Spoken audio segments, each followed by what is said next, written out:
Rawalpindi test match जारी है। Opener Imam ul Haq की जानिब से सेंचुरी बनाई गई है। सेंचुरी उन्होंने मुकम्मल कर ली है। रावलपिंडी टेस्ट मैच में इमाम उल हक ने सेंचुरी मुकम्मल कर ली है। 24 साल बाद पाकिस्तान ऑस्ट्रेलिया क्रिकेट सीरीज जारी है। क्रिकेटर ओपनर इमाम उल हक ने अपनी सेंचुरी मुकम्मल कर ली है। पाकिस्तान का इस वक्त एक आउट है। 191 रन पाकिस्तान ने बनाए हैं। इमाम उल हक की जानिब से 101 रन 200 बॉल्स पर बनाए गए हैं, जिसमें 13 चौके और 2 छक्के शामिल हैं। इससे कबल अब्दुल्ला शफीक 44 रन बनाकर आउट हुए, जो कि नेथन लियोन की बॉल पे कैच आउट हुए। इसके साथ साथ पाकिस्तान के दूसरे ओपनर साबिक कप्तान अजहर अली इस वक्त क्रीज पर इमाम उल हक के साथ मौजूद है।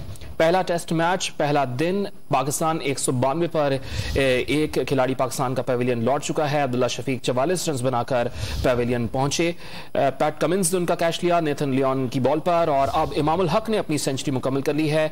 13 चौकों और 2 छक्कों की बदौलत 101 रन पर नॉट आउट है। ताज़ा तरीन वीडियोस के लिए हमारा YouTube चैनल सब्सक्राइब करके बेल आइकन प्रेस करिए, ताकि आपको मिले हर अपडेट सबसे पहले।